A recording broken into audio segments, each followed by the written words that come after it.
और मान्यवर काशीराम साहब ने कहा, जिसका दल नहीं होता उसके पास बल नहीं होता। धीरे धीरे अमीर अमीर होता गया, गरीब गरीब होता गया, और आज ऐसा समय आ गया है कि देश की 90% पूंजी 10% लोगों के हाथ में है, और देश के 90% लोग 10% साधनों से अपने जीवन को जी रहे हैं। यह स्वाभिमान सम्मान का जीवन मांगने से नहीं मिलता है। अगर स्वाभिमान सम्मान का जीवन चाहिए, इसकी कीमत चुकानी पड़ती है। मर तो राजस्थान में हम लोग लंबे समय से रहे हैं। आपको इंदुर मेघवाल याद होगा, आपको जितेंद्र मेघवाल याद होगा, आपको कार्तिक भील याद होगा, आपको ओम प्रकाश रेगर याद होगा, आपको नासिर जुनैद याद होंगे, आपको असगर याद होगा। और आज संविधान बचाओ यात्रा जो महामानव तथागत बुद्ध की धरती से शुरू हुई, और आज जालोर जो सामंतवाद का गढ़ है, यहां यात्रा पहुंच चुकी है। यहां उपस्थित जन समूह को मेरी तरफ से जय भीम। भारत 15 अगस्त 1947 को आजाद हुआ, लेकिन इस देश के शोषितों को, वंचितों को, कमजोरों को, किसानों को, महिलाओं को अगर असल आजादी मिली तो वो मिली 26 जनवरी 1950 को, जब डॉक्टर बाबा साहब अम्बेडकर के द्वारा लिखा संविधान इस देश में लागू हुआ और भारत के हर एक नागरिक को समता, समानता, बंधुत्व, भाईचारे के साथ रहने का अवसर मिला। लेकिन एक बड़ी ताकत जो आपको मिली संविधान के जरिए, वो थी देश के हर एक बालिग व्यक्ति को वोट। देश आजाद हुआ, वोट की शक्ति से राजनीति में बराबरी आई, लेकिन क्योंकि देश में जाति के नाम पे, धर्म के नाम पे, सामाजिक स्तर पे, आर्थिक स्तर पे जो गैर बराबरी थी, उस समय की सरकारों ने उस गैर बराबरी को खत्म करने के लिए कोई अच्छा कदम नहीं उठाया। धीरे धीरे अमीर अमीर होता गया, गरीब गरीब होता गया, और आज ऐसा समय आ गया है कि देश की 90% पूंजी 10% लोगों के हाथ में है, और देश के 90% लोग 10% साधनों से अपने जीवन को जी रहे हैं। अभी अभी बिहार में जातिगत जनगणना के आंकड़े सार्वजनिक हुए। वो आंकड़े ये कहते हैं कि भारत में जो बिहार है, जिसकी अभी अभी जनगणना हुई, वहां 90% आबादी दलित, पिछड़े, आदिवासी और अल्पसंख्यक समुदाय की है। अगर राजस्थान में भी आप लोग जातिगत जनगणना करवा दो, तो यहां भी आपको पता लगेगा कि यहां भी 90% आबादी दलित, आदिवासी, पिछड़े और अल्पसंख्यक समाज की होगी। अब सवाल ये है कि जिनकी आबादी 90% है, उनके हिस्से में क्या है। और अगर सवाल को अगर धरातल पे देखो तो ये महसूस होगा कि न उनको उद्योग है, न उनके पास रोजगार है, न उनके पास पर्याप्त नौकरियां हैं, न उनके पास जमीन है, और न ही उनके पास और किसी तरह का साधन है कि वो स्वाभिमान सम्मान का जीवन जी पाए। यह स्वाभिमान सम्मान का जीवन मांगने से नहीं मिलता है। अगर स्वाभिमान सम्मान का जीवन चाहिए, इसकी कीमत चुकानी पड़ती है। मर तो राजस्थान में हम लोग लंबे समय से रहे हैं। आपको इंदुर मेघवाल याद होगा, आपको जितेंद्र मेघवाल याद होगा, आपको कार्तिक भील याद होगा, आपको ओम प्रकाश रेगर याद होगा, आपको नासिर जुनैद याद होंगे, आपको असगर याद होगा। इतने जुर्म, इतना अन्याय और न्याय मांगने पे लाठियां, झूठे मुकदमे, डर और तमाम तरह से जिस तरह भी से भी पीड़ित को डराया जाए, धमकाया जाए, पंचायत करा के, हल्ला बचा के, मैं लंबे समय से राजस्थान में देख रहा हूं। लेकिन मेरे साथियों, इसके लिए जिम्मेदार वो लोग नहीं है, इसके लिए जिम्मेदार है हम लोग, क्योंकि 90% आबादी होने के बावजूद भी और लोकतंत्र के आने के बावजूद भी राजस्थान में हमारी राजनीतिक हैसियत नहीं है।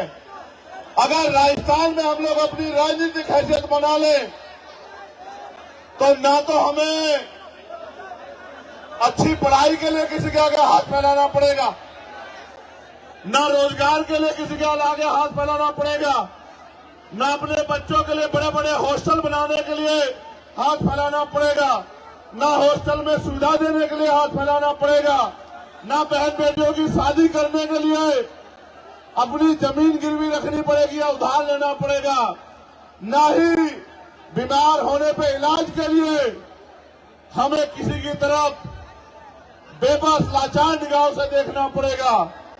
अगर आप अपनी वोट को जिम्मेदारी से ये तय करके कि अब आप गुलामी नहीं सहना चाहते, अब सामंतवाद की जड़ें काट के समता, समानता, बंधुत्व, भाईचारे पर स्थापित राज आप लोग लाना चाहते हो, तो मैं पूरी जिम्मेदारी से बात कहता हूं कि इस धरती पे जो आने वाला समय है वो सुनहरा होगा, सुनहरा मेरा वादा है आप लोगों से। इसलिए मैं आपसे अपील करने के लिए आया हूं, अगर आप चाहते हो कि फिर किसी जितेंद्र के साथ, इंद्र के साथ, कार्तिक भील के साथ, ओम प्रकाश रेगर के साथ अन्याय ना हो, तो आप अपने पैरों पे खड़े होने के लिए तैयार हो जाओ। जिस तरह से आज हजारों की संख्या में, मैं हजार नहीं कहूंगा, यहाँ की ताकत देख के लग रहा है कि लाखों की संख्या में जिस तरह आप यहाँ आए हैं, अगर आप अपनी वोट को संगठित होकर आजाद समाज पार्टी को दो, तो मैं गारंटी से कहता हूं कि किसी सामंतवादी में इतनी हिम्मत नहीं बचेगी कि वो हमारी बहन बेटियों की तरफ आंख उठा के देख ले, वो हमारे बच्चों की तरफ आंख उठा के देख ले। ये कोई मुश्किल काम नहीं है मेरे लोगों, ये बहुत आसान काम है। आसान इसलिए है कि पहले जब राजतंत्र था तो तलवारें चलती थी, भाले चलते थे, हाथी घोड़ों पे युद्ध होता था। आज लोकतंत्र में सिर्फ ईवीएम का बटन दबाना है। अगर आप अपने अंगूठे को तैयार कर दो और अपने साथियों को भी कह दो कि अंगूठा मजबूत कर लो। पहले सामंतवादी ये अंगूठा आपकी जमीन लूटने के लिए लगवाया करते थे, आज ये अंगूठा आपकी तकदीर बदलने के लिए लगेगा। अगर आपने फैसला लिया तो मैं जिम्मेदारी से कहता हूं कि आने वाला कल आपका होगा, आने वाला समय कमजोरों का होगा, किसानों का होगा, महिलाओं का होगा, नौजवानों का होगा। इसलिए मैं आपसे अपील करता हूं, एक समस्या भी मेरे सामने रखी गई है। मुझे बताया गया है कि इस क्षेत्र में पानी की बड़ी कमी है। मैं मीडिया के साथियों से कहूंगा कि मेरी बाकी खबर चलाना है ना चलाना, लेकिन मेरी इस बात को जरूर उठाना, क्योंकि ये जन समस्या है और यहाँ के लोग, हर जाति धर्म के लोग इस समस्या से पीड़ित हैं। कि सन 1966 में राजस्थान में गुजरात के समझौते से माही बेसिन पर कडाना बांध निर्माण का समझौता हुआ था, जिसमें शर्त रखी गई थी कि सिरोही, जालोर, बाड़मेर के किसानों को खेती के लिए और पीने के लिए 127 टीएमसी पानी दिया जाएगा। कालांतर में बांध का निर्माण हुआ और 132 गांव बांसवाड़ा के डूब गए। 45 किलोमीटर का एरिया राजस्थान का बांध क्षेत्र में चला गया। 2002 में नरेंद्र मोदी ने सुजलाम सुफलाम की कच्ची नहरें 320 किलोमीटर की बना दी और अब पानी नहीं दे रहे, जो हक का पानी मिलता था, जिसका वादा हुआ था 127 टीएमसी पानी का। स्थानीय किसान संगठन ने जब 121 आरटीआई लगाकर उच्च न्यायालय गया तो पता चला 17 जवाई बांध पाली, जितना पानी हर वर्ष बरसात में खंभात की खाड़ी के समुद्र में बहकर जा रहा है, लेकिन राजस्थान के पश्चिमी जिले को नहीं दिया जा रहा है। और यहाँ के जो केंद्र के जल शक्ति मंत्री हैं भैरव सिंह शिखावत, वो उसमें रंगा डाल रहे हैं। मैं आपसे वादा करके कहता हूं, अगर आपने इस क्षेत्र से, इन जिलों से आजाद समाज पार्टी को ताकत देने का काम किया, मेरा वचन है आपको कि ये जो पानी की समस्या है इसको हम लोग खत्म करके दिखाएंगे। और जो भी इसके बीच में आएगा, चाहे वो मंत्री जी हो केंद्र के या राजस्थान सरकार के, उनको हम विधानसभा लोकसभा में जाने लायक नहीं छोड़ेंगे। ये बात याद रखना आप लोग। मेरे साथियों, आपका जो गुस्सा मैंने देखा, लेकिन मेरी इस बात पे गौर करो। आपकी सारी समस्याएं एक कागज पे लिख के और लिफाफा पैक करके आप मुझे दे दो और अपनी वोट की ताकत से आजाद समाज पार्टी को ताकतवर बना दो। मैं आपको लिख के देता हूं कि भारत के लोकतंत्र में वो शक्ति है, आपकी सारी समस्याएं अगर 6 महीने में हल न करा दी तो मैं राजनीति से त्याग कर दूंगा। मेरी इस बात पे गौर करो। बाबा साहब अम्बेडकर ने कहा कि राजनीतिक सत्ता वो चाबी है जो आपके सारे ताले खोल सकती है, आपकी सारी समस्याओं का हल कर सकती है। और मान्यवर काशीराम साहब ने कहा, जिसका दल नहीं होता उसके पास बल नहीं होता, और जिसके पास बल नहीं होता उसकी समस्याओं का हल नहीं होता। अगर आप अपनी समस्याओं का हल चाहते हो, सीना तान के इस क्षेत्र में जीना चाहते हो, रोजगार चाहते हो, जमीन चाहते हो, स्वाभिमान सम्मान का जीवन चाहते हो, जुल्म जातीय अत्याचार से मुक्ति चाहते हो, तो दोनों हाथ उठा के ऐसे मेरे साथ संकल्प करो कि इस बार हम आवाज लगा के संकल्प करो कि इस बार हम आजाद समाज पार्टी को अपने क्षेत्र से जिताकर भेजेंगे, ताकत हिम्मत देके भेजेंगे। आप ये जानते हो, नहीं मेरी बात पे अब गौर करो। क्या कभी है कोई ऐसा मसला हुआ जब आप पे आंच उठी और चंद्रशेखर आजाद ने आपकी लड़ाई ना लड़ी हो? पूरी जिम्मेदारी से बताओ मेरे लोगों। आपको पता है जब मैं जालोर आया, 4 बार मुझे यहां से उठा के यहां की सरकार ने दिल्ली भेज दिया, एयरपोर्ट से वापस भेज दिया। 3 बार गाड़ी से लेके गए, 1 बार लेके गए, मैंने उनको वहीं छोड़ा, पुलिस के लोगों से फ्लाइट से बैठा, फिर वापस आ गया। यहां के अधिकारियों ने मुझसे माथा पीट के कहा कि यहाँ के नेता जिनको ये वोट देते हैं वो उनकी तरफ देखना भी नहीं चाहते। आप किस मिट्टी के बने हो। मैंने उनसे एक बात कही, गौर करना, कि उनका उनसे राजनीति का रिश्ता है, मेरा इन लोगों से खून का रिश्ता है। खून कहीं रहता हो और खून कहीं से भी बहे, खून को खून की आती है। जब तक मैं इस क्षेत्र में, क्योंकि देश तो आजाद लगभग हो गया है, इस क्षेत्र में भी सामंतवादी सोच के लोग सुधरने का काम नहीं कर रहे। आपकी वोट की शक्ति जहां हमें ताकतवर करेगी वहां उनको कमजोर भी करेगी, और जब वो लोग कमजोर होंगे तभी उनको समझ आएगा कि किसी कमजोर को सताया नहीं करते।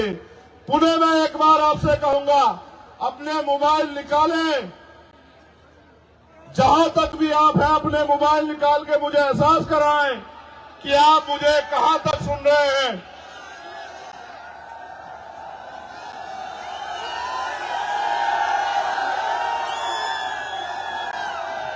इधर वाले नहीं निकाल रहे मोबाइल, ये हमारे साथ नहीं है क्या?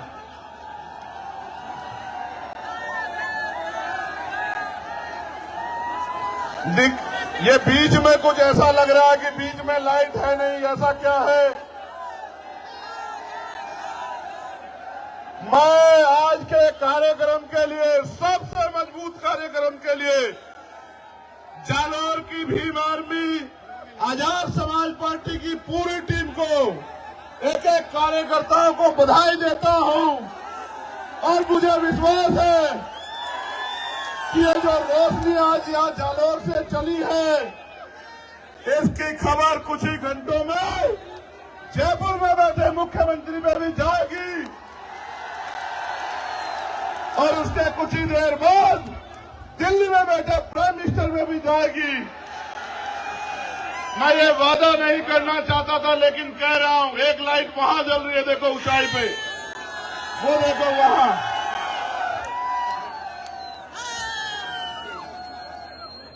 मैं आपसे वादा करके कहना चाहता हूं, मैं आपका नेता नहीं हूं, मैं आपका भाई हूं, बेटा हूं, अपना हूं। मेरा आपसे चुनावी रिश्ता नहीं है। चुनाव 2 महीने में खत्म हो जाएगा। मैं वचन दे के कहता हूं, जब तक मेरे लहू में, मेरे शरीर में लहू का आखिरी कतरा रहेगा, चंद्रशेखर आपके लिए था, आपके लिए है और आपके लिए रहेगा। इस बात को याद रखना। अभी तो मेरे हाथों में कलम की ताकत नहीं है मेरे लोगों। जिस दिन कलम की ताकत मेरे हाथ में होगी, उस दिन देखना आपकी तरफ उठने वाली हर एक को, हर आंख को आपके सम्मान में झुकना पड़ेगा। मेरा वादा है आप लोगों से।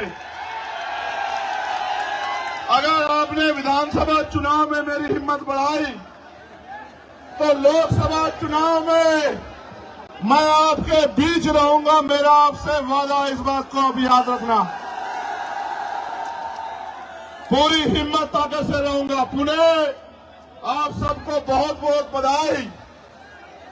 ऐ मेरे गरीबों, कमजोरों, शोषितों, पीड़ितों, एक नया सवेरा आने वाला है। उठो, जागो और अपने भविष्य का फैसला वोट की शक्ति से अपने आप करो।